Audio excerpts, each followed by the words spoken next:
Hello friends, അപ്പൊ നമ്മൾ ഇന്ന് എങ്ങോട്ടാ പോകുന്നതല്ലേ? കള്ളുഷാപ്പിലേക്കാണ് കേട്ടോ. മദ്യപാനം ആരോഗ്യത്തിന് ഹാനികരമെന്ന് പറയുന്നുണ്ടെങ്കിലും മദ്യപിക്കാൻ വേണ്ടി മാത്രമല്ല നമ്മൾ കള്ളുഷാപ്പ് പോവാല്ലേ.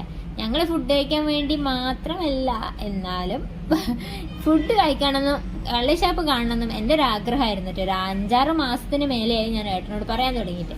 അങ്ങനെ ഇന്ന് ഞങ്ങൾ അവിടേക്ക് പോവാണ്. കാരണം ഇന്ന് ഏട്ടൻ മലക്കൊക്കെ പോയി വന്ന് എന്നാൽ പിന്നെ അവിടെ തന്നെ പോയി വ്രതം മുറിക്കാലോ എന്ന് വിചാരിച്ചു കേട്ടോ. അങ്ങനെ ഞങ്ങൾ അത് 2 പേരായി, പിന്നെ അത് 4 പേരായി, പിന്നെ അത് 8 പേരായി. അങ്ങനെ ആൾക്കാരുടെ എണ്ണം കൂടിക്കൂടി വരുമ്പോഴേക്കും നമ്മളെ ഈ ഒരു എൻജോയ്മെന്റും കൂടി വരുമല്ലോ. അപ്പം നമ്മൾ പോയേക്കുന്നത് ഷാപ്പ് എവിടെയാന്ന് വെച്ചാൽ മോന്താല് കള്ള് ഷാപ്പിലേക്കാണ് കേട്ടോ. അവിടെ എത്തിയിട്ട് ഈ കാണിക്കുന്ന ഫോട്ടോസും വീഡിയോസും എടുക്കാനുള്ളതും കൂടിയാണ് കേട്ടോ. അങ്ങനെ ഒരുപാട് വീഡിയോസൊക്കെ എടുത്തിട്ടുണ്ടായിരുന്നു. അവിടുന്ന് റീലും കാര്യങ്ങളൊക്കെ ചെയ്തിട്ടുണ്ടായിരുന്നു കേട്ടോ. പിന്നെ ഞങ്ങളിതാ വഴിയെ ഫുഡൊക്കെ ഓർഡർ ചെയ്യാൻ തുടങ്ങി. ഷാപ്പിലെ ഫുഡ് അടിപൊളിയാണെന്ന് കേട്ടിട്ടുണ്ടെങ്കിലും ഇപ്പോഴാണ് കേട്ടോ എനിക്ക് മനസ്സിലായത് എത്രത്തോളം അടിപൊളിയാണെന്നുള്ളത്. അടിപൊളി ഫുഡായിരുന്നു, ഒട്ടും മോശം പറയാനില്ല കേട്ടോ. എനിക്ക് ഭയങ്കരമായിട്ട് ഇഷ്ടപ്പെട്ടു. കള്ളും അടിപൊളിയായിരുന്നു കേട്ടോ. അപ്പം നിങ്ങൾ വിചാരിക്കും, നീ എന്താ മുന്നേ കള്ള് കുടിച്ചിട്ടുണ്ടോ കള്ളിൻ്റെ അടിപൊളിയൊക്കെ പറയുന്നത്? ഇത് ഞാൻ പറഞ്ഞതല്ല, ഇവിടെയുള്ള ഏട്ടന്മാർ കഴിച്ചിട്ട് അവർ പറഞ്ഞതാണ് കേട്ടോ. അങ്ങനെ ഞങ്ങൾ ഒരുപാട് തരം ഫുഡ് ട്രൈ ചെയ്ത് നോക്കി. പലതരം മീനുകളും അങ്ങനെയൊക്കെ വാങ്ങി കഴിച്ചു നോക്കിട്ടോ. എനിക്ക് എന്തായാലും ഇഷ്ടപ്പെട്ടു. ഞാൻ അങ്ങനെ ഒരു വലിയ മീനുകളൊന്നും കഴിക്കുന്ന ഒരാളേ അല്ല, ബട്ട് എനിക്ക് ഇഷ്ടപ്പെട്ടു കേട്ടോ. ഞാൻ അവിടുന്ന് കഴിച്ചപ്പോൾ എനിക്ക് ഭയങ്കരമായിട്ട് ഇഷ്ടപ്പെട്ടു. ഞങ്ങൾ വാങ്ങിയ എല്ലാ ഫുഡും ഒന്നിച്ച് വെച്ച് കാണിച്ചു തരണം നിങ്ങൾക്ക് ആഗ്രഹം ഉണ്ടെങ്കിലും ഞങ്ങൾ വാങ്ങുമ്പോൾ ഓരോന്നായി വരുന്നത് കൊണ്ട് തന്നെ വന്ന ആ സ്പോട്ടിൽ തന്നെ ഒക്കെ കഴിയുന്നുണ്ടായിരുന്നു കേട്ടോ. ഫുഡ് കൊണ്ടുവെക്കുന്നത് മാത്രമേ ഓർമ്മ ഉണ്ടായിരുന്നുള്ളൂ. അതെങ്ങനെയൊക്കെയോ തിന്ന് തീരുന്നുണ്ടായിരുന്നു. അതുകൊണ്ട് തന്നെ ടേബിൾ ഫുള്ളായിട്ട് വീഡിയോസ് ഒന്നും എടുക്കാൻ പറ്റിയിട്ടുണ്ടായിരുന്നില്ല കേട്ടോ.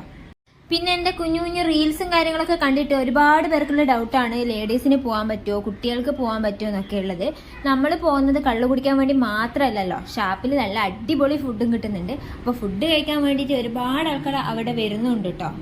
ഞാൻ അവിടെ എത്തിയപ്പോഴാണ് എത്രയോ ആൾക്കാരാണ് അവിടേക്ക് കള്ളുഷാപ്പിൽ ഫുഡ് കഴിക്കാൻ വേണ്ടി മാത്രം വരുന്നതെന്ന് എനിക്ക് മനസ്സിലായത് കേട്ടോ. പിന്നെ ഞാൻ കഴിക്കാത്ത ഒരുപാട് വലിയ മീനൊക്കെ ഞാൻ ടേസ്റ്റ് ചെയ്ത് നോക്കിയിട്ടുണ്ടായിരുന്നു കേട്ടോ. കൂട്ടത്തിൽ വീഡിയോ എടുക്കാനാണെങ്കിൽ പോലും കുറച്ച് വെള്ളം ഒന്ന് കുടിച്ച് നോക്കിയിട്ടുണ്ടായിരുന്നു. എന്തായാലും പറയാന്ന് വെച്ചാൽ എനിക്ക് അടിപൊളി എക്സ്പീരിയൻസ് ആയിരുന്നു കേട്ടോ കള്ളുഷാപ്പ് പോയിട്ടുള്ളത്. എന്ന് വെച്ചിട്ട് നിങ്ങൾ ഓരോരുത്തരും പോകണമെന്നൊന്നും ഞാൻ പറയുന്നില്ല.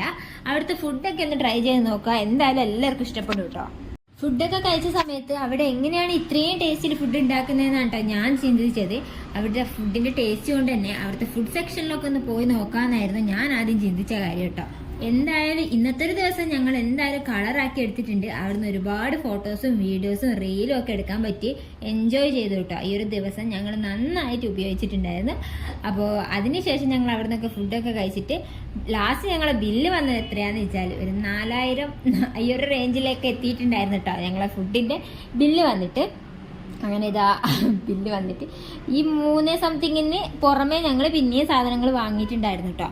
അപ്പോൾ അതിനുശേഷം ഞങ്ങൾ നേരെ പോയത് ഞങ്ങൾ തന്നെ നാട്ടിലെ ബീച്ചിലേക്കാണ് കേട്ടോ. എവിടെ പോയാലും ലാസ്റ്റ് ഞങ്ങൾ ബീച്ചിലെത്തി. അവിടുന്ന് 2 റൗണ്ട് നടന്ന് ഫ്രണ്ട്സിൻ്റെ കൂടെയൊക്കെ ഇന്ന് നിൽക്കുന്നത് വേറെ തന്നെ ഒരു വൈബല്ലേ. അങ്ങനെ കുറേ നാൾ കൊണ്ട് ഷാപ്പ് പോകണമെന്ന് പറയുന്നുണ്ടെങ്കിലും ഈ ഒരു തീരുമാനം പെട്ടെന്നുള്ളതായതുകൊണ്ട് തന്നെ ഞങ്ങളെ ഗ്യാങ്ങിലുള്ള എല്ലാവർക്കും ഒന്നും വരാൻ പറ്റിയിട്ടുണ്ടായിരുന്നില്ല കേട്ടോ. അപ്പം അവരെയും കൊണ്ട് അടുത്തൊരു ട്രിപ്പ് പോലെ ആക്കി നമുക്ക് പോകാമെന്ന് വിചാരിക്കുന്നു. എന്തായാലും ഫാമിലിയിലൊക്കെ കൂട്ടിയിട്ട് നമുക്കൊന്ന് കളിഷാപ്പ് വരെ പോകണം എന്നുള്ള ഒരു ആലോചനയും കൂടി ഉണ്ട് കേട്ടോ. അങ്ങനെ ബീച്ചിലെത്തിയപ്പോൾ തൊട്ട് എനിക്കൊരു സംഭവം കാണിച്ചു തരാമെന്നും പറഞ്ഞിട്ട് ഏട്ടൻ എന്തെല്ലോ കാട്ടിക്കൂട്ടലാണ് നിങ്ങൾ ഇപ്പം കണ്ടുകൊണ്ടിരിക്കുന്നത്. ആദ്യം ഞാൻ വിചാരിച്ച് എന്തോ കടപ്പുറത്തിരുന്ന് കിണർ കുഴിക്കുകയാണെന്നാണ്. എന്താണെന്ന് എനിക്ക് മനസ്സിലായില്ല. എന്തായാലും ലാസ്റ്റ് വരെ കാണാമെന്ന് വിചാരിച്ചു കേട്ടോ. അവിടെ ഇരുന്നും കിടന്നും ഒക്കെ കൂടി അവിടെ തുളച്ചും കുഴിച്ചും എടുക്കുന്നുണ്ട്. എന്നാൽ പിന്നെ ഞാൻ ഇങ്ങ് പോകാമെന്ന് വിചാരിച്ചപ്പോൾ അതിന് സമ്മതിക്കുന്നില്ല കേട്ടോ. വീഡിയോ എടുക്കുന്നതുകൊണ്ടാണ് ഈ തലയും കുനിച്ച് ഇരിപ്പിട്ടോ. അപ്പുറത്താണെങ്കിൽ എല്ലാവരും ഏട്ടനെ തന്നെ ശ്രദ്ധിക്കുന്നുണ്ട്. ഏട്ടൻ അതൊന്നും ഒരു വിഷയമല്ല, ചെയ്ത പണി കംപ്ലീറ്റ് ചെയ്യാന്നുള്ളത് മാത്രമായിരുന്നു കേട്ടോ ഏട്ടൻ്റെ അന്നത്തെ ഒരു വിഷയം എന്ന് പറയുന്നത്. പിന്നെ ഞാൻ വിചാരിച്ചു ഇത് കുഴിച്ച് എന്തോ കിണർ വെള്ളം കാണുന്ന പോലെയാണ് എനിക്ക് തോന്നിയത്. അപ്പോഴാണ് ഈ ഒരു സംഭവം കണ്ടത്. എന്തെന്നാണ് ചെയ്ത് കൂട്ടുന്നതെന്ന് എനിക്ക് മനസ്സിലായില്ല കേട്ടോ. അപ്പം നിങ്ങൾക്ക് മനസ്സിലായിട്ടുണ്ടാവില്ല. അപ്പം ഇതിൻ്റെ ലാസ്റ്റ് വരെ കാണാം കേട്ടോ. ഏട്ടൻ തുടങ്ങുമ്പോൾ അത് ഇടിഞ്ഞു പോകുന്നുണ്ടെങ്കിലും അവസാനം അത് പണി പൂർത്തിയാക്കിയിട്ടാണ് കേട്ടോ അവിടുന്ന് ഞങ്ങൾ വന്നിട്ടുണ്ടായിരുന്നത്. അപ്പോൾ ഇത്രയുള്ള എൻ്റെ ഇന്നത്തെ ഒരു വീഡിയോ എന്ന് പറയുന്നത്. എൻ്റെ വീഡിയോ ഇഷ്ടപ്പെടുകയാണെങ്കിൽ ചാനൽ സബ്സ്ക്രൈബ് ചെയ്യുക, ലൈക്ക് ചെയ്യുക, ഷെയർ ചെയ്യുക കേട്ടോ. ഒരു കുഞ്ഞു വീഡിയോ ആണ്, എല്ലാവർക്കും ഇഷ്ടപ്പെട്ടിട്ടുണ്ടാവുമെന്ന് വിചാരിക്കുന്നു. ആരും കള്ളുഷാപ്പ് പോയി കള്ളു കുടിക്കണമെന്നൊന്നും ഞാൻ ഈ വീഡിയോ കൊണ്ട് ഉദ്ദേശിക്കുന്നില്ല കേട്ടോ. എൻ്റെ ഒരു എൻജോയ്മെൻറ്റ്, എനിക്ക് പിന്നീട് കാണുമ്പോൾ ഉള്ളൊരു സന്തോഷം, അതിന് വേണ്ടിയിട്ട് മാത്രമാണ് ഞാൻ ഈ ഒരു വീഡിയോ എടുത്തിട്ടുണ്ടായിരുന്നത്. അങ്ങനെ നമ്മുടെ കഥ കേൾക്കുമ്പോഴേക്കും ഏട്ടൻ്റെ ഈ ഒരു സംഭവം കംപ്ലീറ്റ് ആയിട്ടുണ്ട്. എന്താണ് ഏട്ടൻ ഉദ്ദേശിച്ചതെന്ന് ഏട്ടനും അറിയില്ല, കണ്ട എനിക്കും അറിയില്ല. അപ്പോൾ അത്രേ ഉള്ളൂ ഇന്നത്തെ വീഡിയോ. ടാറ്റാ.